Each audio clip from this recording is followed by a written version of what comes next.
Welcome to our high net wealth crypto investing strategy live masterclass. We had a little bit of a technical issues at the start of this video, so we're going to cut this updated market strategy, and then we're going to get into the back end, which is helping you with your crypto investing strategy. Jake, excited to be here, mate. Exciting times. Good morning here in Melbourne, Australia. We're both actually working in the same building, which is pretty cool, so made it very convenient. But no, I'm excited. It's a dull time in the market. It's a good time to get some strategy out there, so it's all good. Awesome. So quick disclaimer, guys, anything we provide on this masterclass is not financial advice. Anything that we provide is for informational purposes only, and we do not know your personal investing circumstances. So what are we going to talk about today? Really, we're going to get into the market, which we're going to talk about right now. Where are we at? It's been quite a boring 6 months, as Jake spoke about. We've got the US elections coming up. We've got potentially rate cuts coming.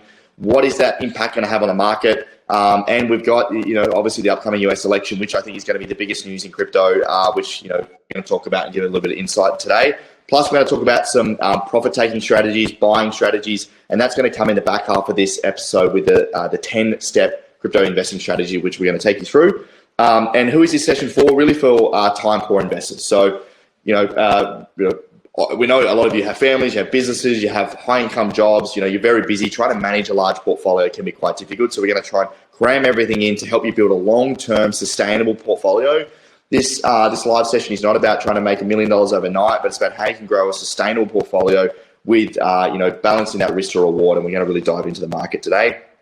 Now, who am I? My name is Ben Simpson. I'm the founder of Collective Shift. We are Australia's largest crypto investing research company. We help over 1,000 paying clients around the world, specifically in Australia and the US. And I've been able to help over 10,000 people over the last few years. I've been in crypto for 7 or 8 years. We've got a team of 10 now full-time at Collective Shift. And our ultimate goal is to help our clients, make money in crypto. So we do that through our independent research. And we work with fantastic services like Caleb & Brown, which Jack will introduce now.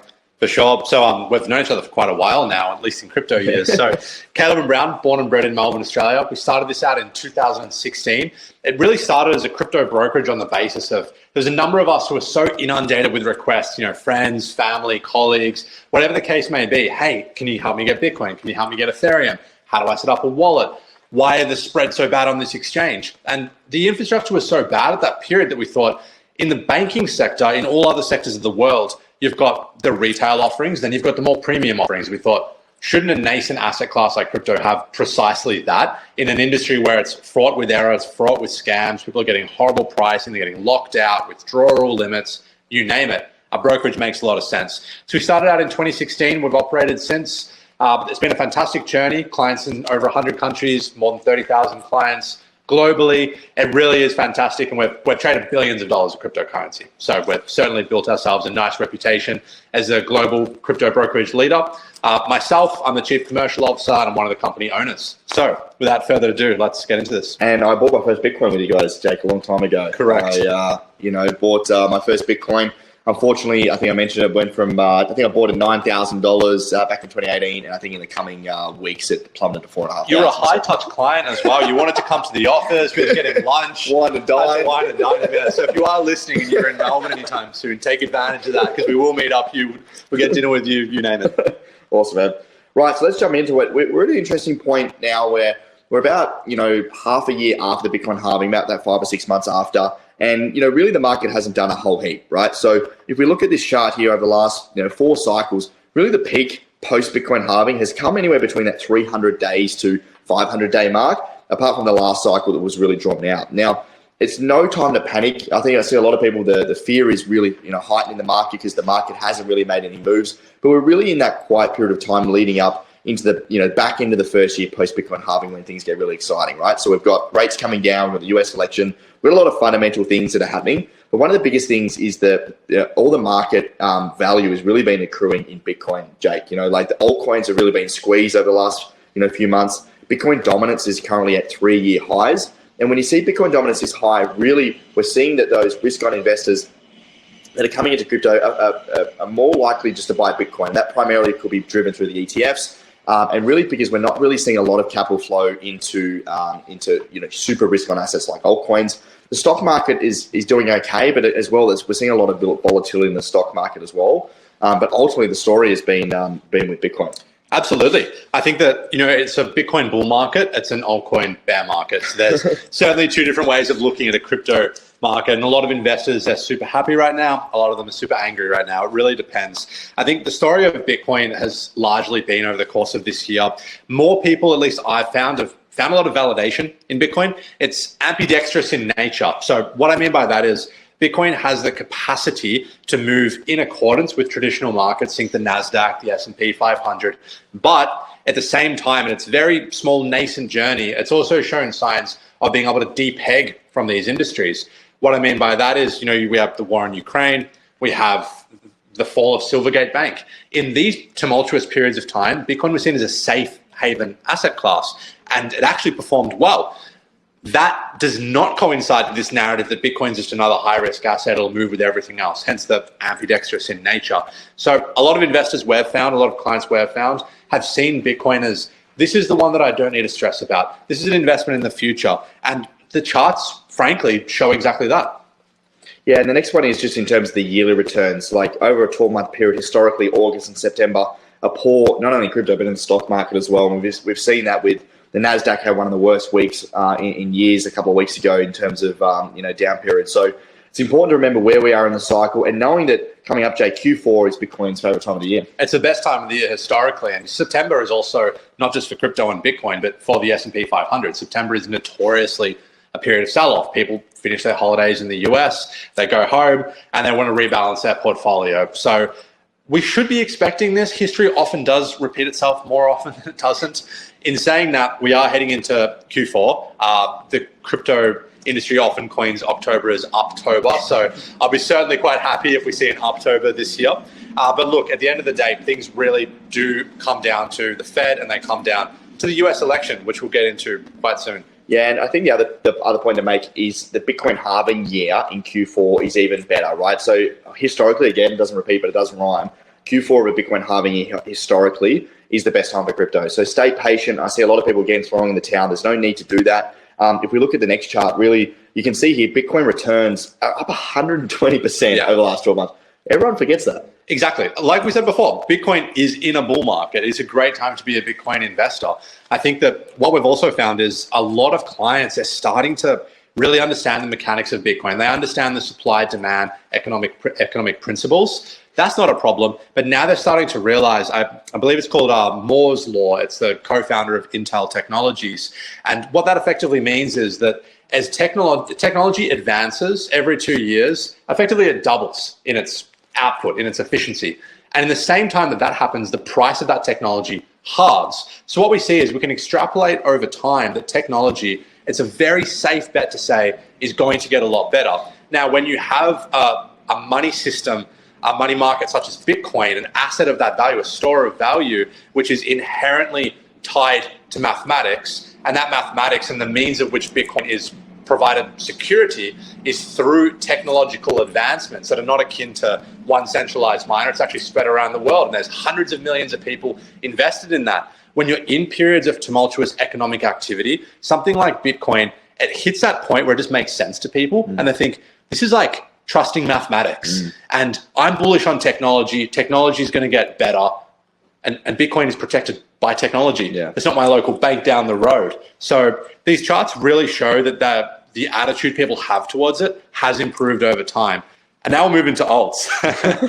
It's pretty bleak for alts. I think because a lot of people, when they come into crypto, they look at where's going to give me the most returns, right? And they look online, they see PR, they see, everyone, supposedly making money in crypto. So they go to altcoins for these returns. But, as we've seen in the previous charts, altcoins just really haven't returned this year, on average down 11%. So what's happened is that really the retail interest has really been sucked out of the market. This chart here you can see with YouTube YouTube views of influencers videos down 70% since the peak in 2021. So really, as altcoins go down, interest gets sucked out of the market. The capital gets sucked into Bitcoin, and those that are still holding the bag right now are probably down over the last year or so.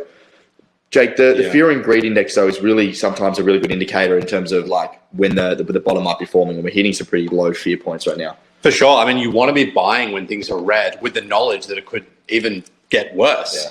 And then you want to be selling when things are greedy with the knowledge that things could get even better. That's the attitude that we really encourage our clients to have.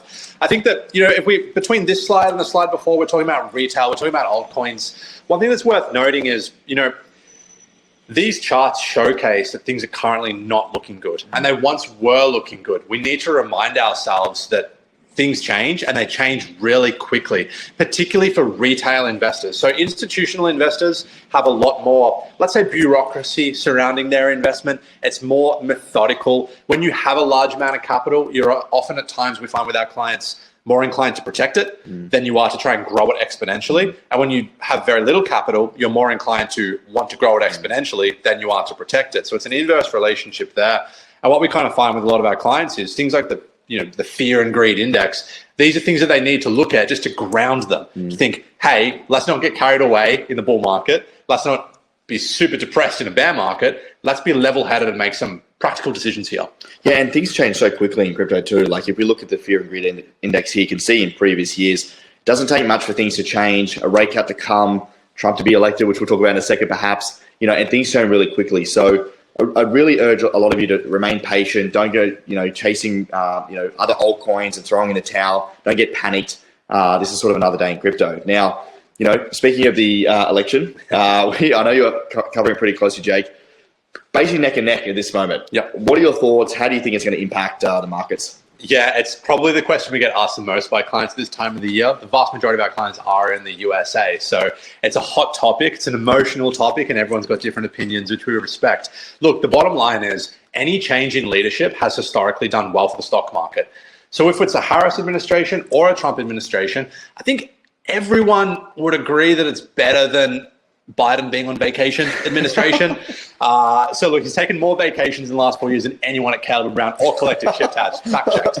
So with that in mind, I think you can make a case for both sides of it. If Trump is elected, that is a drastic change from the incumbent. In the event that happens, we know that he has heavy economic policies.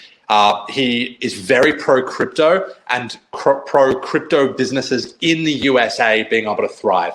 So first and foremost, I'd have some career concern if I was Gary Gensler in a Trump administration. I think that's fair. And a lot of people in crypto are thinking if we do have a Trump administration, and maybe even if we have a Republican sweep, we probably will be in for a really awesome 2025 for crypto.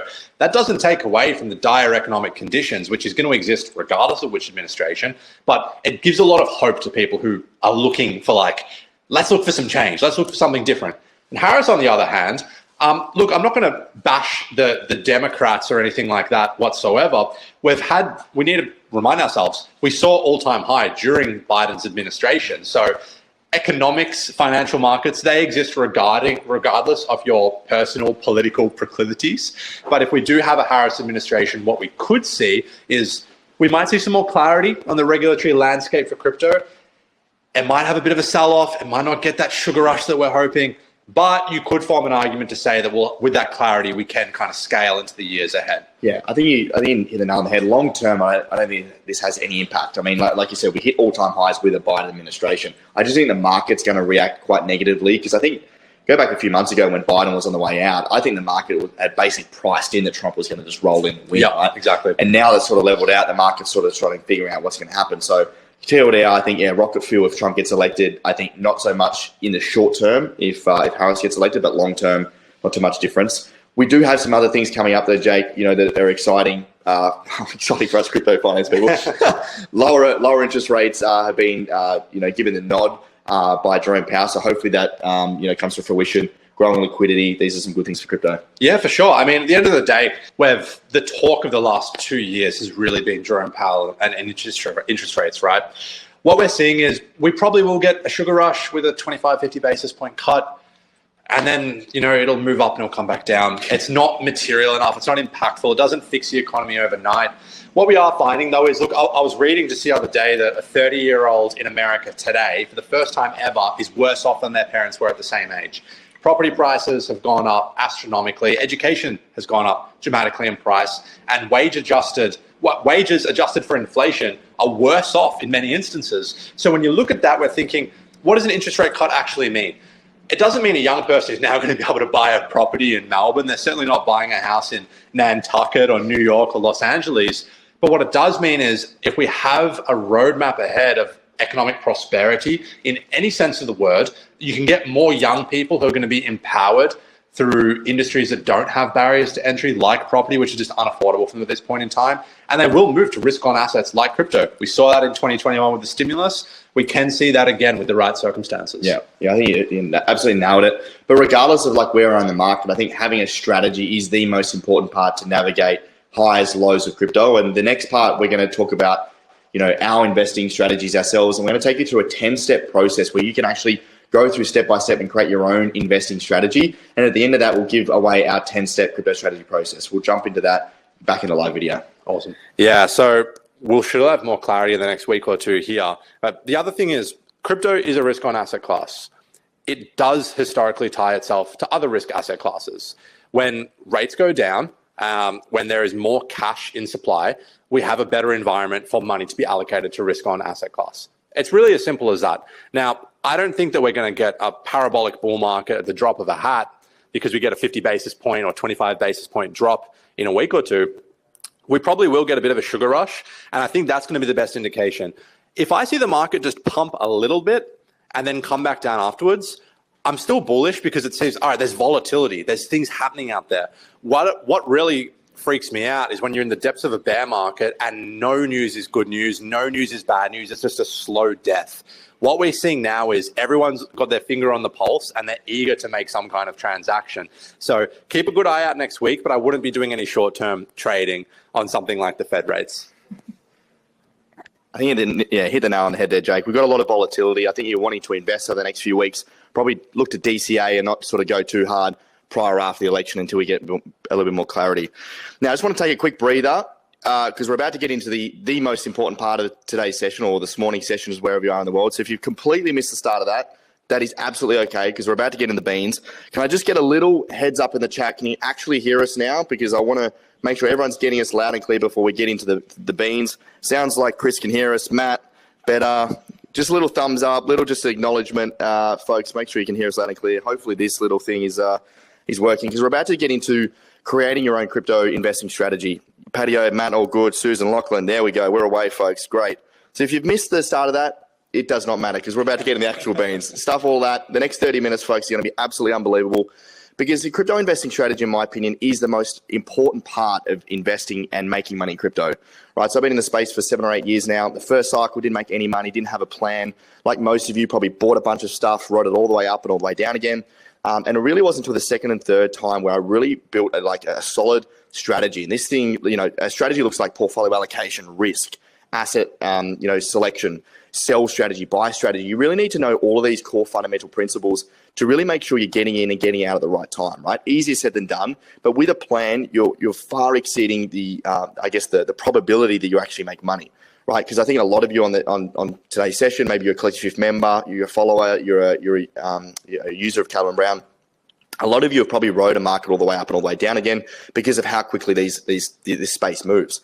If we did a bit of research recently, and we looked at how many days the top of the market actually is the top of the market for, and for most assets, it only stays in the top 5 or 10% in the last couple of cycles for less than 10 or 12 days, which is quite crazy, right? So trying to pick the top can be very difficult. So we're going to talk about some strategies today so you can utilize to actually execute and roll on and build a fundamental strategy. So the first step of creating a strategy is in my opinion is really figuring out, I guess, where you're trying to take your crypto. Why are you even in crypto to begin with? Are you looking to diversify away from existing investments? Are you looking to grow capital? Are you looking to create some passive income? For me, it's about really building long-term wealth. And the way I look at crypto is, there's thousands and thousands of different more cryptocurrencies this cycle as there were last cycle, right? Just fundamentally, it's not going to be, in my opinion, like previous cycles where you can just buy anything and it all goes up, right? So for me, my ultimate goal is to build as much Bitcoin and property as I can. Now, at the moment, I'm 99% exposed to crypto. I don't recommend that to everyone, but I have been for a long time because I have a lot of conviction in the space. But at the top of this cycle, my goal is to diversify away, right? So to do that, I think about a barbell strategy. If you think about, you go to the gym, you've got a barbell. On one side of the barbell, I think about really less risky assets. And for me, that's Bitcoin and property. I want to build as much Bitcoin and property as I can.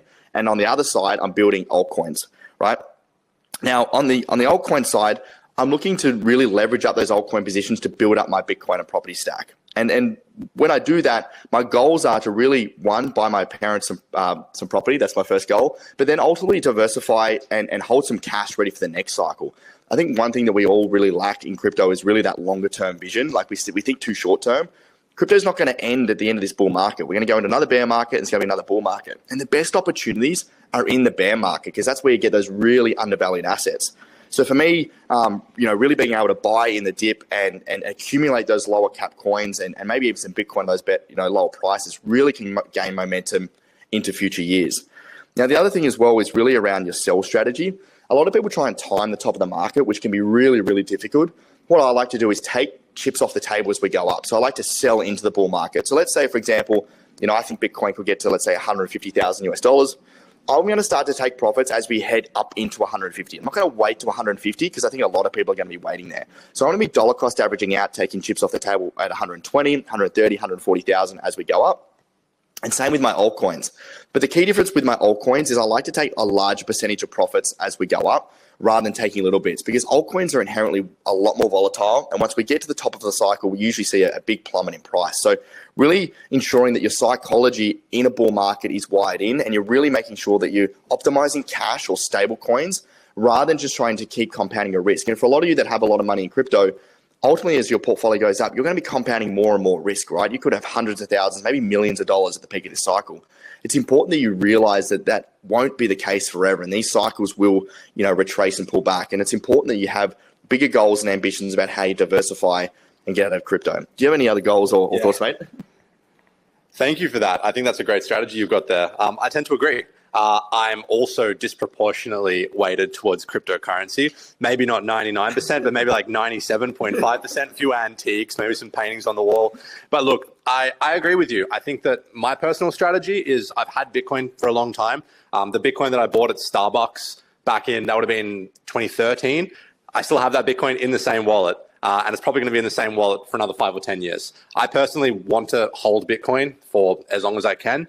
I don't see Bitcoin as an investment as such. I see Bitcoin as more of a store of wealth. And I actually see it as a fairly low risk store of wealth. Now, that's just based on my own research and my own conviction. My kind of perspective on the matter is that Bitcoin is provided security as a financial network by technology. If you follow Moore's law, I believe it's called, by the co-founder of Intel, it suggests that while technological advancements increase at a rate which is akin to the rate that the cost of that technology decreases too. So we can expect that technology can be twice as good for half the price in 2 years from now, effectively. Now, with that in mind, if you have a network which is trusted by hundreds of millions of people as investors, it's got a capped supply, and the means of which it is created, the means of which it is protected, is from computational power all around the world, in a world where computational power only gets better. That, to me, is something that I want to be invested in for more than just 2025. Now, that's for Bitcoin. I also have altcoins, and my thesis becomes more degenerative, if you will, when it comes to some of my altcoin investments, because the market moves in narratives. You know, DeFi will be a narrative for a period of time. AI will be a narrative. Privacy, meme coins. You want to be the person who recognizes when these narratives start. More critically, you want to recognize when they're coming to an end, because as you mentioned before, you don't want to be the person who held on to something for 1 or 2 years just to ride it all the way up, then see a 90% correction. So my strategy is going to be pretty much the exact same as yours. I have alt positions. I'm down on a lot of those alt positions. I've been dollar cost averaging throughout this bear period. I buy on a Monday, it's down 5% on a Tuesday. I'm thinking, crap, should have just bought it on a Tuesday, right? But it's fine. I'm not emotional about it because I know that that's the time of the market that we're in. I know things are not great right now. However, when things do start to do well, I'm going to peel off a small percentage. Maybe I'll take 10% out if I'm up 2x on my position. I might keep a little bit in there in case it blows the sky out and I get a 10x.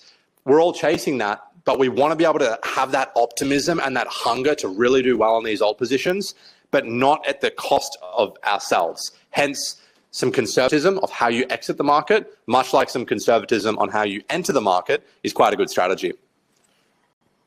Yeah, perfect, Jake. I think coming back to your short-term and long-term strategy, right? So as we're talking about altcoin positions, inherently we're looking at shorter-term plays. What are those, as Jake said, what are those narratives that are coming up? In March, it was all meme coins, right? Anything performing on Solana that was a meme was just basically pumping. Is that narrative, kind of come and gone? Perhaps, right? And to your point, you've got to be in and out of these positions quite quick. I see one of the biggest mistakes I see some of our members that come to us that join up is they've been holding on to these coins for years, Jake, these old chains that I'm not going to name names because, I don't want to make anyone upset, but these chains have been around for years, right? That have effectively achieved nothing, especially in like the layer 1 space. There's like so much competition. Layer 2 space is just so overexposed. Like it's like a wasteland of these projects, right? Maybe I'll name some names. Look, I was chatting to a client the other day they've been around as an investor for quite a while. And they were saying, Jake, Detroit used to be the richest city in America. That was only in the 1960s. That's not that long ago in the grand scheme of things. And they said, if you invested in anything to do with car manufacturing up until the 1960s, you would be the Warren Buffett. You'd be the Ray Dalio of that era. You'd be printing it on your returns. If you continue to be an investor solely in car manufacturing related asset classes from the 1960s to 2010, the only new investment you would have really made money on was Tesla, the most shorted stock of all time as well. So the point there is something that works in a certain period of time is not necessarily going to sustain itself forever. Now, if you extrapolate what this client was telling me to the current market, right now you have Solana did particularly well this year on the basis of a ton of utility being on its blockchain. Now, that utility was predominantly to launch meme coins, which is, it is what it is. I think everyone has an opinion on the subject. But at the end of the day, there was utility on the Solana blockchain, and it was actually very affordable to use it. So Solana, in turn, performed really well. Now, what does that mean for a project which wanted to do what Solana did several years ago? We might talk about EOS, for example. We might talk about Cardano, for example. We can take it way back and talk about Feathercoin back in, 2014. I don't think anyone listening to this probably even knows what Feathercoin is. The point is, with a lot of these altcoins, they try and solve very specific problems. Problems change, and the provider that gives the best solution also changes with it. So unless you have absolute conviction, like I personally do with Bitcoin, and I might be wrong there too, by the way, then recognize things for what they are. These are high-risk assets. They might be great for a period of time, and they're going to be so great that you're going to be happy to get out of it for a profit and forget about it entirely. I hope you're not wrong about Bitcoin, mate. But I think to wrap up that point before we get into the real strategy piece, is just that narratives come and go.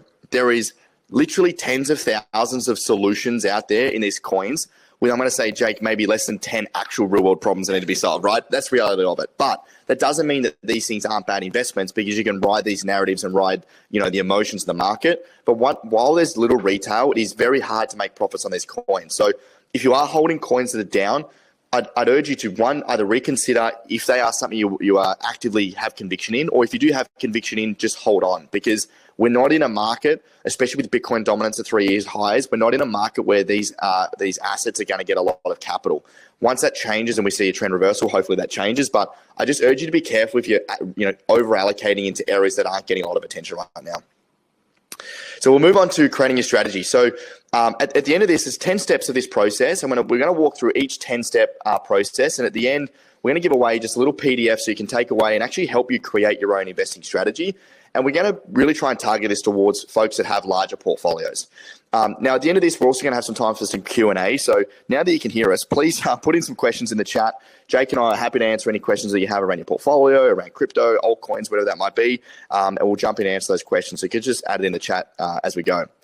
So the first part of actually understanding and creating an investing strategy is, first of all, just to understand what your portfolio even looks like, right? Where are your assets? Do you know where they are? Are they in your hardware wallet? Are they on an exchange? Are they with Calvin Brown? Where are they, right? Try and get an understanding of what these assets are. And if you don't have a spreadsheet, or if you don't have a tool to use, start to put that together so you get an overview of what you actually have. Because the biggest thing is around, actually understanding what assets you have and where you want to take it. For a lot of you might actually have a lot of Solana, and you might have a lot of meme tokens that are actually on Solana. So your exposure is not just Solana itself, but also all those tokens you own on Solana. So you might actually find out you're so overexposed to Solana and maybe less so in Bitcoin and Ethereum. So start to figure out what assets you have in your portfolio and start to think about that asset allocation. Now, if you're a beginner, I'd probably recommend having a bit more Bitcoin in your portfolio and then allocating altcoins. If you want more risk, obviously you can increase that. I personally don't try and have more than 5 to 10% of an individual altcoin just to lower the risk. Some of you may have high conviction, and that's absolutely okay. But you need to be understanding what your overall portfolio looks like to actually start to make any decisions. Now, next, Jake, is goals. How do you think about goals when it comes to crypto? No, that was fantastic. And just to add on what you were saying there, Ben, I think there's two things which are overwhelmingly the talking points that our brokers on the other side of the office are having with their clients. Number one is consolidation during this downtrend. If you've got a whole variety of coins, some of them you bought in prior market cycles, and you're thinking, like, why do I even hold this? I don't even know what this does. Does anyone even tweet about this anymore? The good news for you is it's probably down just as much as a really good project is. Like, for me personally, I think there are some DeFi protocols that are really good. I think they're going to be around in the future. The price is not reflective of that at all. So if I'm holding another coin, which I don't even know what it does anymore, I can simply consolidate them across. A lot of our clients are using the opportunity right now to think, hey, markets are dead. Let's consolidate into fewer projects, have some on our ledger, our Trezor, some with Caleb and Brown, maybe using an exchange that you really like, whatever the case is. Consolidate that. And the second point is, now that's consolidated, let's talk exit prices. Am I going to use a stop limit? Am I going to put limit orders in place? Am I exiting into US dollars? Do I have the banking rails that are required, et cetera, et cetera? So that's the first thing. So now we're going to be diving just into question number 2. So what are your actual crypto goals? So personally, I've kind of wavered with this over the years so much. I've gone through periods of time where passive income was actually a huge thing that I was looking for. I was looking for staking rewards. I was looking for yield. I got humbled really hard on that, because what happens is if a coin is staking and just increasing the supply of its own token, well, what you've got to recognize is that the underlying price of that token could disproportionately go down relative to the reward that you're getting on those coins coming through. A lot of people learned that with Axie Infinity back in the day. You're getting these huge staking rewards, like 50% APR.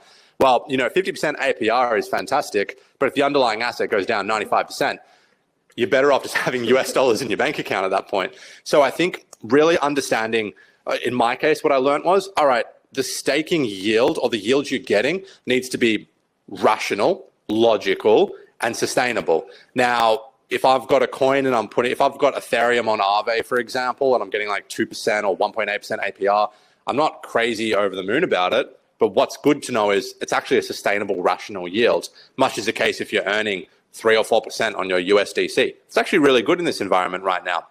So that's number one. Number 2, we did touch on this earlier on, which is just knowing what to hold and when to sell. I want to be selling coins when every single person is talking about it.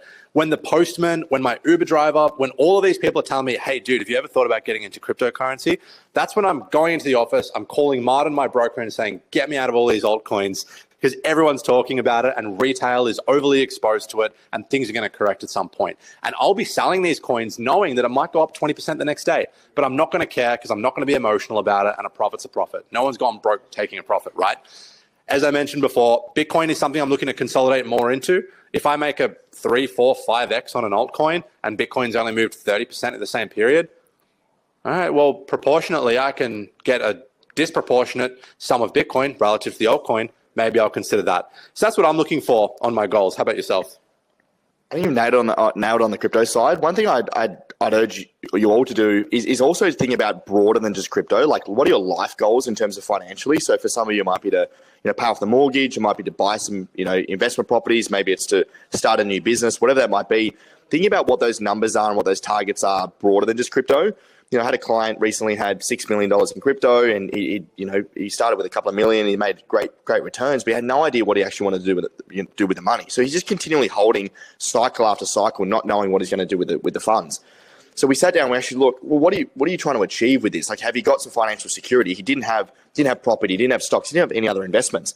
So as you start to think more broadly around what are your broader financial goals, crypto is just a vehicle to help you achieve those goals. And I think that's a really important thing. Some of you may just want to buy a new car, or maybe you want to pay off your credit card. That only might be $20,000. That might be a huge improvement in your overall life, but you don't even know that, right? So sit down and have a think about what are those goals that are going to make your life better, and how can crypto help you achieve that?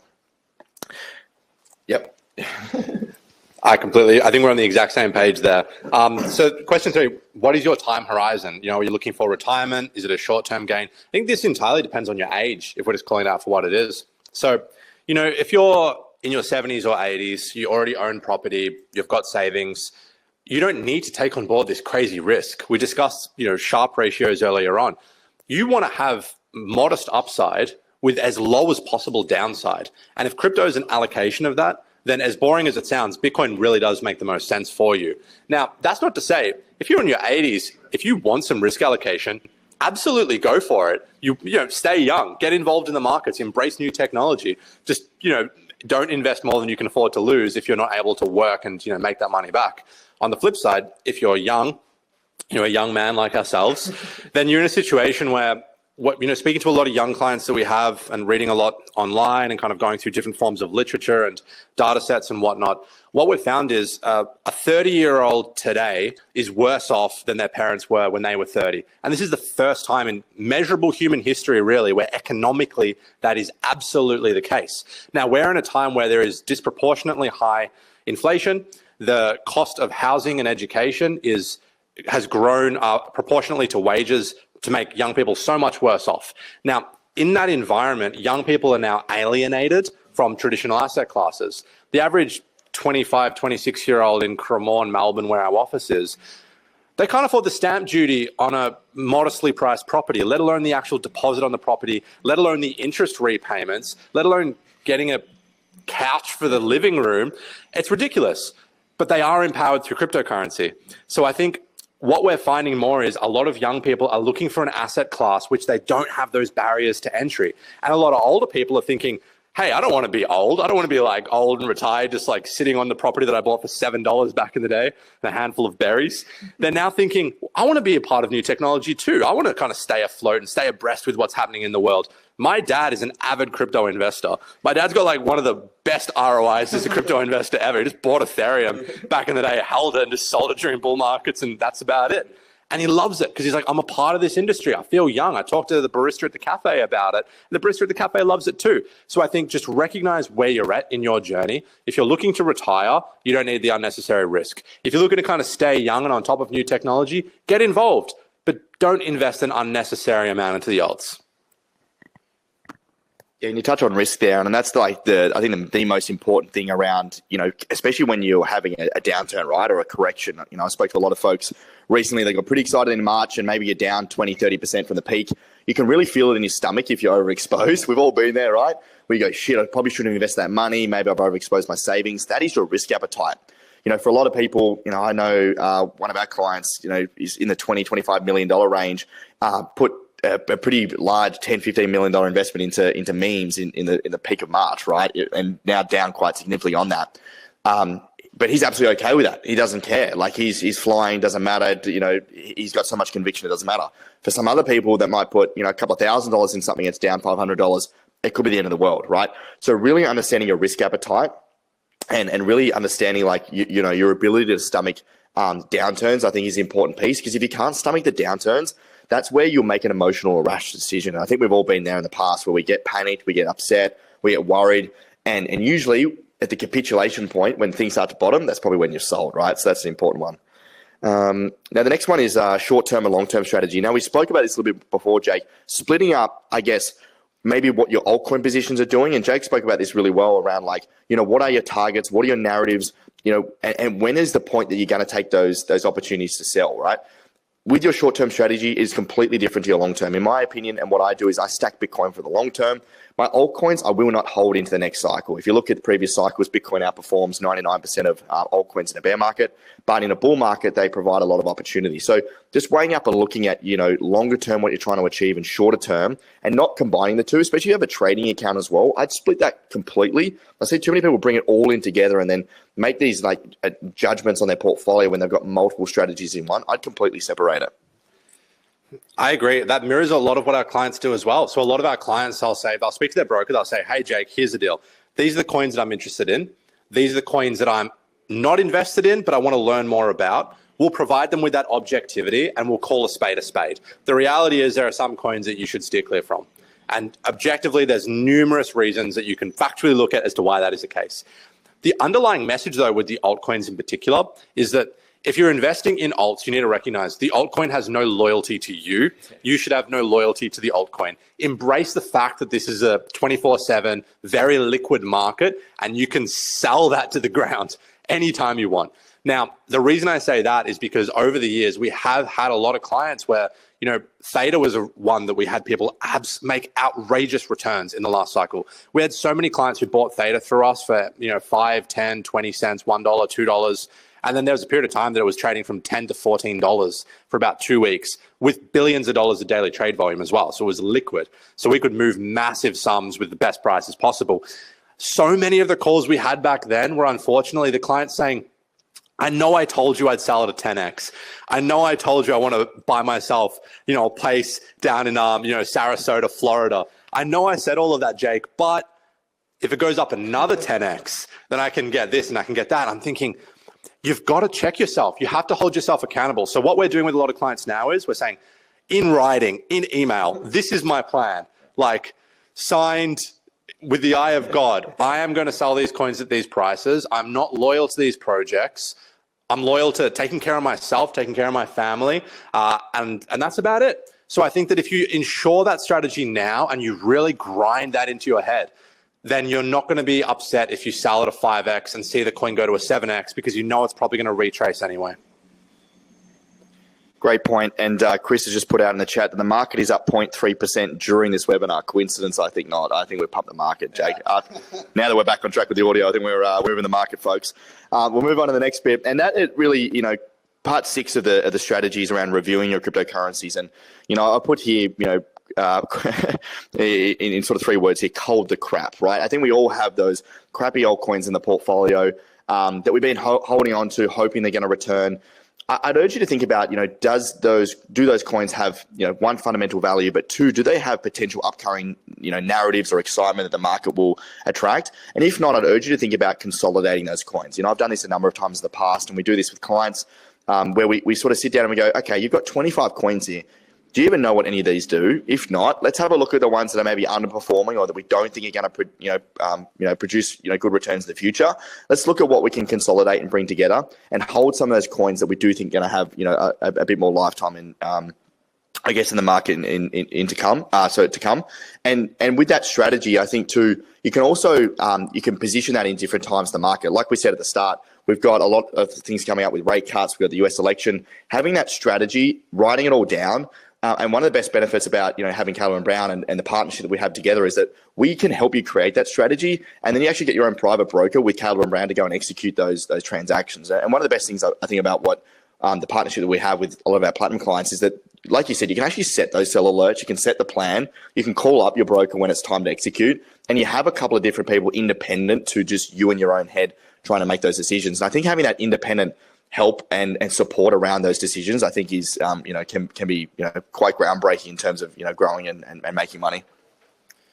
Absolutely. And just to add to that, the experience we have with clients is we are a more premium solution. So we have more things that we can offer you. What that means is we don't have trade maximums. We can trade into Australian dollars, New Zealand dollars, US dollars, pounds, euro, corporate accounts. You can set up a Cayman entity for all we care, and we'll make sure that you can send $20 million to that. Not a problem at all. And particularly with altcoins, the dynamic spreads, which is something no one really talks about, when markets really heat up, the cost that you're getting via spread is actually outrageous. Gas fees can also go through the roof. What we often find is clients, you make a massive bag on something just so that you get a 7%, 8% haircut at the time that you go to sell it. We see it time and time again, particularly with altcoins. So there are a lot of the things that we can get rid of those problems for you, so you can just worry about what you want to buy with the funds when they hit your bank account. But look, moving forward, we're looking into where a cryptocurrency is stored. This is one of the most boring subjects. It's one of the things that we speak to clients about all the time, and everyone's kind of got that eye roll, like, oh, dude, my coins are safe. I don't want to hear about it. And then you get a call at 1 o'clock in the morning, and someone's pressed the wrong link, or they've gone on a Discord and given someone their private keys. I'm going to be really honest. I've seen firsthand sickening sums of money evaporated through various scams. I'm talking everything from pig butchering scams. Pig butchering scams is really on the rise these days. It's not so much to do with storing your crypto. It's more to do with being alert and having some rationality about what you're actually doing with your assets. My best advice to people is, one, stay abreast with what's going on in the market in terms of scams. There's dating scams, there's pig butchering scams, there's always going to be MLMs, and there's just people who are outright just going to compromise your computer and steal your coins directly. So what we recommend is we always encourage clients to feel empowered with self-custody. We don't gain anything from customers having funds with us. It's pain in the ass, if anything, because now you've got more people, you've got to send them about, you got, this is your balance, this is what you're holding, this is how our custody works. By all means, if all of our clients use a Ledger or a Trezor, that's fantastic. So why do we offer custody? It's because not every client can use a Ledger or a Trezor. Not every client understands the mechanics and the technicality that comes behind this. So we partner with Fireblocks. We have an institutional grade custody solution. It doesn't cost you a cent. It certainly costs us, but we want to do that because I'm so sick and tired of speaking to clients who lose their money. If you're holding coins with us, you're not going to lose it. We use offline vault security. We have our own working capital as a company, which is what we use for liquidity. So what that means is, Ben, if you call me up and say, Jake, I need to sell $1 million worth of Bitcoin, you've got your unique wallet address, which is just for your account. Your SMSF's got something different. Your offshore entity's got something different, whatever the case may be. And you send the coins there, and we can get those coins sold before they've even moved out of your wallet, because we have those counterparty relationships with OTC desks and global liquidity providers, and we have our own company capital, which allows us to do that. So bottom line is, if you're comfortable using a hardware wallet, by all means, I encourage you to do it. If you're a client of CMB and you're uncertain about how the mechanics of it work, your broker will jump on a Zoom call and help you out with it. We're not asking for your seed phrase or anything. All we're asking is we send a little test across first, and only when you're really comfortable, we'll get the phone verification, send your coins out. However, if you're not comfortable with that storage and you're really stressing about losing it, honestly, leave your coins with a platform like Caleb and Brown that has that institutional grade solution that's a well-capitalized business. Have your broker on speed dial and tell your broker to freeze your account if you're not looking to sell for a year or two. So that way you can't even access your coins unless you go through a rigorous process. That's my 2 cents on the matter. What do you got to say on that? Yeah, I think you hit the nail on the head. I think, centralized exchanges and brokerages like, Caleb and Brown have, come a long way since, the last few years where we had the eruption of, a lot of bad people in the space. Obviously, self-custody, number one, but a lot of people find that very difficult. And I understand that the hardware and technology still to date is awful from a self-custody perspective. So, I think anywhere where you can get, accredited companies that are licensed and have the rigor behind them, like you guys, I think is something you should definitely look at. Now, the next one is the buy strategy. Now, a lot of people, don't really have a buy strategy. The buy strategy, see something your favorite influencer talks about, pump in and hope for the best. You've really got two options when you come to buy. One is your dollar cost average or lump sum. Now, I used each strategy depending on where we are in the market at different times, right? My long-term strategy is to continue the dollar cost average. Right now, it's just been Bitcoin for the last little while. Fundamentally, though, I'm buying a larger amount of Bitcoin over the next sort of 8 weeks as we head into and post the US election. I think it's going to be a lot of volatility, especially if Trump gets elected. I think we're going to go, quite well. In the short term, like we mentioned before, if Harris gets elected, I think the markets will react quite negatively in the short term. That's why I'm splitting up those investments. But then also I've had some larger lump sum investments over the last 7 or 8 years, especially when we have deeper corrections. And if you have cash on the sidelines, which I do recommend you have if you can, have some dry powder on the sidelines, because there are great opportunities that come with crypto. When the market gets quite fearful, when there are opportunities to take advantage, you do want to have that dry capital to allocate. The thing I'd urge you not to do is don't get too excited when the market's really ripping. And I think, we look back and we see just in March recently, we had a lot of people that came to us going, Ben, I messed up. I put in way too much money in March. Now I'm down 20 or 30 or 40%. What should I do? Think about that. Think about those feelings and emotions you're going to have when the market rips again, and try not to chase the market. Really, now is the time you should be allocating, getting your strategy sorted, taking advantage of these lower prices before things go absolutely parabolic and you try and pile in at the top. Absolutely. I mean, we have a set and forget feature internally on our online platform where you can literally just pick a coin and DCA. So we've got clients who are DCAing Bitcoin, they're DCAing Chainlink, Maker, you name it. It's that set and forget mentality. They're not swayed by the price. They're like, this is a good time to be buying. Objectively, this is a better time to be buying than 2021, right? It's a better time to be buying in September than it is in March. So with that knowledge in mind, you're better off already if you're buying at this point in time. I agree with you that keeping some dry powder, if you can, is definitely good, because we saw at the start of August where we just had this massive wick down in the market. If you had a limit order on Ethereum at $1,900, you would have picked up that Ethereum and you'd be up quite well on that position now. So I think beyond everything that you've said, I think that there are some coins which have fundamentally sound technology and a very high probability of having a good future. I think Ethereum would be one of them. So if I've got dry powder, DCAing Ethereum. If I don't want the height of Bitcoin and I want something with a little bit more zest to it, Ethereum could be a good play. Now we have tons of clients who are thinking, oh yeah, but Jake, Solana's a lower market cap and it's the next hot thing. That could be true. Solana probably will hit all-time highs at some point in the next 18 months. It really just depends on your risk profile. So I think buying now is a good time, period. But I say that with the knowledge that if you were to buy right this second, only do so if you can stomach it coming down 20% next week. Or, maybe there is a Harris administration and crypto bursts like that and everyone thinks it's another 4 years of Gary Gensler, the world's coming to an end. But then in a year from now, if economically and geopolitically things are looking better, we can still experience a bull market under either administration. I mean, we talk a lot about the pros of a Trump administration. All-time high for the markets has been during a Biden administration. My point being that economics and geopolitical subjects will exist irrespective of the candidate and the party in power. So we should remain that optimism that things will get better. Yeah, great points. Right, we've got two more parts of the strategy to go. The most important part, in my opinion, Jake, is the sell strategy, and it's something that is elusive for a lot of investors. They don't quite really know when to sell, what are the targets, how to think about it. My personal strategy is that yes, you should have some sort of rough targets of where you think you want to sell, but the reality is we don't know how crazy the market could get. I made most of my money in crypto back in the metaverse era, so I went pretty heavy on some of the metaverse projects in 2018, 2019. And I remember setting targets during that time going, this is where I think it could get to, $100 million market cap, $200 million market cap. And I remember absolutely blowing through those market caps like months before the market peaked. So yes, have targets, but you need to readjust those based on data. And that's where really our research can come in to help you in terms of where is its sentiment at the point, where is that on-chain data, where is the analysis of where the market is at, and when is the right time to start taking profits. Now, as I said before, it is very, very difficult to time the market within the top 5 or 10%. In fact, for most assets that only last in the top 5, 10% for, we're talking less than a couple of weeks, right? So DCAing out, in my opinion, is one of the best strategies to take profits on the way up, meaning you're de-risking your portfolio, stacking cash or stacking stable coins while still having exposure to the market, because we don't know how crazy, or we do know how crazy these markets can get. At the peak of an altcoin cycle, these assets go absolutely parabolic.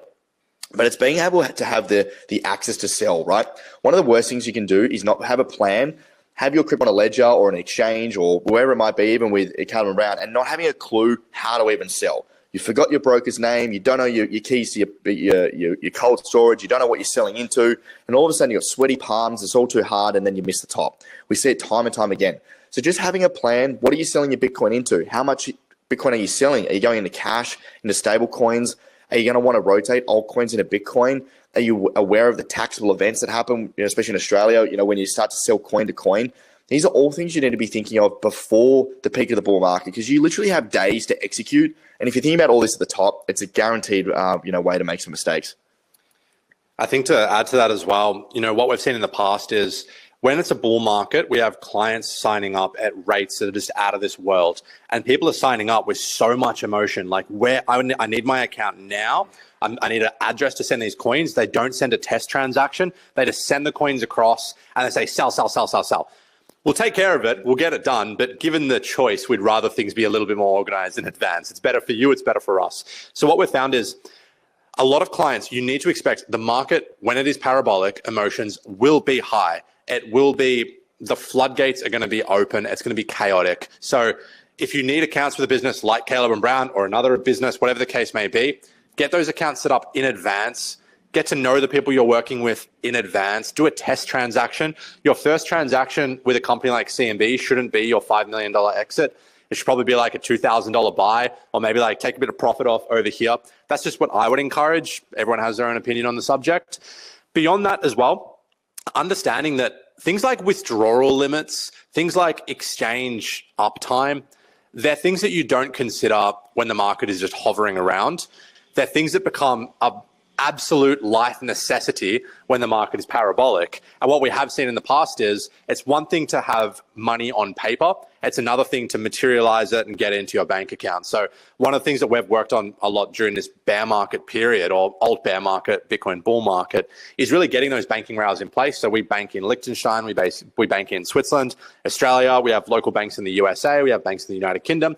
The reason we have these banks, and a lot of them are, especially the Swiss and the Liechtenstein parties, they're private banks. They have outrageous minimums that we need to retain with them. Oh my God, it's a nightmare. The operations team, hopefully they can't hear me.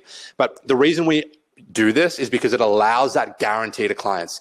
If you say, hey, Jake, I want 5 million Australian dollars, 2 million US dollars, and I've got a company that I've set up in Malta and I need euro sent over there. Okay, that's fine. Just give me like 5 minutes. We'll get it done for you. It's really that simple. So I think that if you're planning to sell, get the infrastructure piece done, get the boring KYC and all of that out of the way. So that way you can be at a beach in Bali, or you can be in Nantucket for our clients in the US, and you're thinking, I don't need to stress about this. Everyone else can stress about it. They can yell at each other on Twitter and Discord and Patreon, whatever the case may be. But I've got a plan. I've worked with Ben, I've worked with Jake, I've worked with whoever it may be, my friends, my family. I've got a plan. I'm sticking to it. I'm selling. The money's in my bank account. Life is good. That's the best approach, I think. I forgot to tell the story at the start that I remember when I bought my first Bitcoin, and I was with Caleb and Brown, and all I remember was just calling up you guys going, get me in the market, right? It was the dump of 2018. I'd seen the 20K peak right down to about 9K. I remember calling you guys up going, just get me in Bitcoin right now. I bought, and then literally about 4 days later, we tanked to like 3.5K. I'm like, yeah, there we go. Welcome to crypto. Pretty classic story.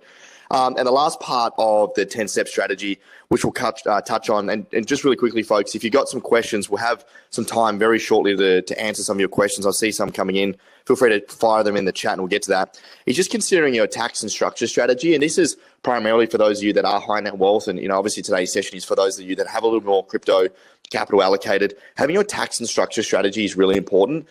It's really where you can save a lot of money when it comes to taking profits or, distributing, money around different entities, especially in the US, in Australia, wherever it might be. Speak to your, your accountant or your advisor and get this done right. Try and do this prior to a bull market. I've been through this lesson personally where I didn't quite have my structures set up, came to, paying tax time, and, we all know it, when you've taken profits in the crypto, you just get absolutely wiped out. So make sure you have a professional on your side, on your team, to have a think about that. It can make you, a big difference in the long run. Anything to add on that? Yeah, it's definitely not one of the sexiest topics in the crypto space. But look, if you're having to pay tax on your capital gains, it means you made them in the first place, which is something that we welcome that day, I guess. So look, we have clients all around the world, like 100 countries. So we're not tax advisors. What we can do though is you'll get your transaction summary, your invoices, we'll help with all of that. It's just about getting rid of headaches. So you get the money in your bank account, you've got all the materials needed for your accountant. The vast majority of our clients actually trade using a corporate structure. So the majority of our US clients might have a self-directed IRA, a trust, Wyoming LLC, you name it. A lot of our Australian clients are trading with an SMSF. They might be trading with a unit trust, a discretionary trust, a corporate structure. We have tons of large clients who trade with entities out in anywhere from Bahrain to the Cayman Islands to Jersey to Malta. We have a lot of clients in Switzerland, you name it. What we find is the overwhelming decision that all of these clients make is that they've got things in order. They've got the life admin piece sorted, and now they're just investing and waiting for the right time to sell. So I think if you've got assets in your personal name and you're down on that, I certainly encourage you to speak to an accountant. That's not either of us. We can point you in the right direction if you reach out, though. Speak to an accountant, get some tax advice. Maybe you want to crystallize some losses so you get the tax benefits there. Maybe you want to start migrating things into an entity structure. It depends on your situation as an individual, but you'd rather be worrying about that now than worrying about it when you're thinking, oh shit, I got $1 million tax bill and I had the whole thing in my personal name. I'd never even thought about setting anything else up. So that's all I would say there. The worst ones I've seen is when you rotate, altcoins or Bitcoin into altcoin at the peak, you get this massive tax bill, and that new altcoin that you have is down like 70%, this massive tax bill. So make sure you get that right. Now, we've just covered all the top 10 steps in terms of creating a crypto strategy. We've got a free guide that we utilize with our memberships. We have over 1,000 clients we work with. We go through this process with them. Today, we're giving it away absolutely free. You don't need to put in your email or anything. We'll put the link in the chat as well. in that 10-step process, we've got also links and resources. So a lot of what Jake and I spoke about today, we've got some actually like deeper resources and research to help you with your goals, your sell strategy, your buy strategy, your portfolio allocation, everything like that is in there. So feel free to jump in there. We've got the link. You can download it, print it out, whatever you need. It is highly, highly recommended by me. It just really does help you just lay everything out and get a good sort of overview of your investing strategy. Now, just to recap, we've spoken about a lot. Thanks for sticking with us. We'll get to Q&A in a second. A lot of what we spoke about today at the start was a lot of the market insights. Hopefully you got a lot of that. But TLDR is we are in a quiet period of time. August and September is quiet. Q4 historically is the best time for Bitcoin and crypto, especially on a Bitcoin halving year. The Q4 period on a Bitcoin halving year outperforms by any other year. So hold on. We've got potentially rates coming down. I think the rate meeting is in the next few weeks, I think, Jake, from memory. We've got the US election. There's a lot of uncertainty coming up. So as we get through that period, hold on, and then hopefully Q4 is going to take us into new heights. Get that strategy sorted, and then the rest is history. Remain patient, and things are going to be hopefully okay. Now, if you do need help with your crypto investing, what we do over at Collective Shift is we recently launched a platinum service. So fundamentally, we are a research company at heart. We're an independent company that help you with your investing, but we do have a high net wealth tier that we have over 70 clients that we work with, and I work with them one-on-one. And one of the best services of this is I help you create your strategy, and then you get your own personalized broker from Caleb and Brown to go and execute. So one of the best things around, if you're wanting to maximize the returns of the cycle, you're time poor, you're not really sure what you should be doing with your portfolio. You and I sit down twice a year. We go through your portfolio. We have the strategy. We have a private WhatsApp group, so you can get access to myself and our independent analysts. We have over 10 folks that we employ across the US and Australia, where we can help you with your investing, answer any questions. We have monthly exclusive live calls where we talk about the market, we talk about opportunities. You can sit with us. It's really one of the very few services you can actually sit with independent analysts and get expert opinions on where the market's going, what you should be doing with your portfolio. And obviously you can go and use great services like Caleb and Brown Execute. And we actually send that strategy to the Caleb and Brown brokers, and then you can go and execute, which is a really great service. So if you want to look at that, feel free to book a call. It's with me. There are limited spots, so feel free to just book a call in. We can have a chat, see if it's a good fit. There's a lot of clients in the US as well that we have there, as well as Australia. And I'll drop that link below. And feel free to jump on a call and we'll chat. Jake, how can people look at Caleb and Brown? Absolutely. So if you're interested in Caleb and Brown, if you want to speak to us, look, there's no cost of having an account. There's no cost of speaking with us. You can come to our office if you're around Melbourne. If you're in the US, we'll find a time that works. I'm in the US a lot of the time, and we have people all across Europe as well. At the end of the day, we just want to help people. We've been in the space ourselves. Like, I've personally been invested for pretty much my entire adult life now. A lot of our staff has as well.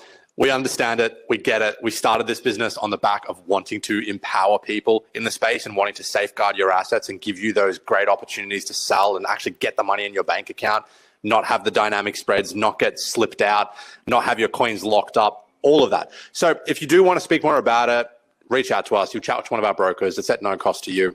Look, without further ado, do we have any questions? We've got a YouTube question here from Christopher. YouTube crypto gurus, are you open to share who you believe or have knowledge of has a proven track record for investing and calling in advance the highs and the lows? Not personally on the crypto YouTube side. It's something that we strive to do. I can't say that, with 100% accuracy, anyone is probably going to, completely call the top and the bottom.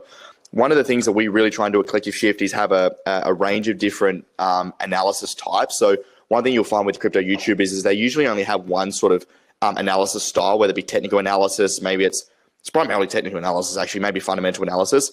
We actually employ technical analysis, on-chain analysis, fundamental and sentiment, and specialized analysts that we come together to create an opinion. We're basically like investing like a fund, but then distributing that information out there. So in my opinion, we have some of the best research out there to help you find the tops and the bottoms. That's in my point of view. I don't know if you know of anyone else, Jake. I think that YouTube's a fantastic resource. There's tons of information out there. I think just being able to have probably somewhat of a more cynical approach might do you well. Just remember that, the comment section on a YouTube video is really not your friend. A lot of people who reach out to you on these platforms may not necessarily have your best interest. I'm not talking about the YouTuber themselves, but rather the audience that it can attract. I think there's a lot of, I love listening to Michael Saylor talk. I love listening to Ray Dalio talk. I think there are great podcasts out there. I love your content. I'm always watching your content. I think that when it comes to altcoins, you can get a lot of insights into what these projects do, what's the foundation of the economics around them, what kind of narrative could they tap into. But just bear in mind that it's not personal financial advice. You're not speaking to a wealth manager. It is really often entertainment is the goal and providing some information is the goal. So I can't recommend any specific YouTube channel that's called the top. There's definitely some people out there who have done very well in calling economic tops and bottoms. But if you're trying to call the top of an altcoin and a whole crypto market as a whole, you might be right once, but then you're wrong another time and everyone hates you. So it's a hard one to do. We've got a question here from Gil. What is your view on the Nexo platform? So I don't personally use Nexo, but Nexo is just basically a platform where you can, lend money. It's like a lending and also crypto exchange platform. With all of these products, one thing I just recommend is probably don't over allocate any assets to, a platform that you don't have a lot of trust with. A lot of these platforms that are stored, I'm not sure where these guys are registered, but, a lot of these companies that are registered offshore don't have the proper licensing, don't have the proper, oversight, can add some risk when moving a lot of capital. So just be wary of that. Especially when you're looking at lending products, a lot of the lending products, still to this date, I think, don't have a lot of credibility, especially with what happened with BlockFi and FTX and stuff like that. So with any services where you're moving your capital to a custodian, just make sure, you know where they're registered, you have a lot of conviction, you have a lot of trust with them. I think that if you're looking to get a yield on your assets, principally, I opt for decentralized platforms. I like using a platform whereby what they say can be validated inherently in code. I'm trusting mathematics more than I'm trusting a person. And, maths has cheated me fewer times in this world than a person has, right? So I think that if you can find a good decentralized platform, one that's reputable, it's been through the shockwaves of Celsius and FTX. I mentioned Aave earlier. There's a whole number of them out there. But look into them, test it out. If you like it, if it works well for you, don't fix what isn't broken. Now, if you're getting advertised these crazy high yields, and I'm not talking specifically to Nexo here, I'm speaking more to other businesses. Nexo is a legitimate business, but there are some businesses out there where they might say to you, hey, we can get you a 70% yield on your Ethereum. And what they do is you send your coins there. Long and behold, you got a little dashboard that says, hey, you actually did get your 70%. Then you can't withdraw. It's a pig butchering scam. They butter you up, they fatten you up, they give you what you want to hear, and then they close the door and they take your money. So if you are chasing yields out there, just be really cynical and pessimistic. Assume everyone's trying to scam you, everyone's trying to screw you over. Even if you're signing up with Caleb and Brown, even if you're dealing with Ben, assume the worst and wait for them to prove the best. Get your withdrawals through, make sure you can meet these people, make sure there's actually a face to it. So I'm personally really pessimistic when it comes to a lot of centralized lenders, unless they're an institutional grade one that has a huge track record and you know who the founders are, you know where their licenses are, you've got access to, ideally, if you have a gauge of their balance sheet and how capitalized they are. Otherwise, just leave the coins in your wallet. What are you going to make a 5% yield at the cost of 100% of your assets? If in 12 months your coins might be up 200% anyway, it's just not worth it, in my opinion. Yeah, great point. PTSD, I think, as well, from the last few years. Yeah. Paul, can you share options where to store invest gains after exiting at the peak and entering a bear market? So for me, stable coins is a really great way, USDC, USDT. I guess the benefit of holding your profits in stable coins is that you don't have to move it all the way into fiat and then try and get fiat back into crypto. Obviously with Taylor and Brown, it's very easy, but I know for a lot of different banks in Australia specifically, it is a pain in the ass to get cash back into the crypto market, especially a lot. So looking at just holding in stable coins is a great way. If you're looking to rotate into other assets, obviously, if you're looking to invest in real assets like property and stuff, you're going to need some cash to do that. But for me, getting out and putting in stable coins is a great way to just lose the volatility, stack some profits, and then look to reinvest down the line. Yeah, I agree as well. I think a lot of our clients, the majority of our clients actually do opt for stable coins unless they have something in the real world that they want to purchase. We have had a lot of clients who have bought holiday homes, they've paid off mortgages, they've bought their kids' homes. We've had every story under the sun you can imagine. We've been around for a while in crypto years. I think at the end of the day, you should be forming that strategy now. And if you are looking to migrate into stable coins, so you're not leaving the crypto ecosystem, even if you're not looking to invest in cryptocurrencies again, stable coins, the utility of them is fantastic. I love the idea of, I live between London and Melbourne, and you literally use stable coins more than fiat currencies. Like, I can get rid of a lot of the unnecessary FX spreads. Obviously, you get your employee discounts working with Caleb and Brown, but I can go through this process with that fiscal liberty. Like, my ledger or whatever custody solution I'm using at that point in time, I have that access to those USDC, USDT. I personally really love that. A lot of our clients do too. In saying that, if I'm exiting and I'm looking to get a house in Melbourne or get a house in Tasmania or whatever the case may be, I think most sellers are probably going to look for Australian dollars, although we have helped with a few stablecoin transactions over the years. So if you're looking to get fiat, get your banking rails set up. If you're looking to get a lot of fiat, look at entity accounts, maybe look at banking options outside of your US or Australian location, wherever you may be, get a bit more creative with it potentially. And if you're looking for stable coins, make sure you're really confident with your custody, because one good thing with the banks is the banks tend to have less fraudulent $1 million withdrawals than someone's paper wallet does historically. Yeah, great point. And we'll go to the last question here to Carolyn. What's the best way to learn how to move crypto around? I keep hearing about different chains and methods to reduce gas fees, but find this confusing. Yeah, Caroline, this is a pretty big topic. There's so many different chains, so many different coins, depending on where you're moving them. We have a lot of free resources on our website. So if you go to Collective Shift and go into resources and go to tutorials, basically this is where you just need to, depending on what chain it is, let's say it's on Ethereum, you can move Ethereum to layer 2s, although Ethereum's getting far faster now to rotate money around. If you're looking to move Bitcoin, for example, you can wrap your Bitcoin. There's a bunch of different stuff you can do. But it really depends on where your crypto is stored right now, what crypto it is, what chain it is. There's so many different variables. So I'd urge you to, that's completely free. Jump over. We've got some resources on our website.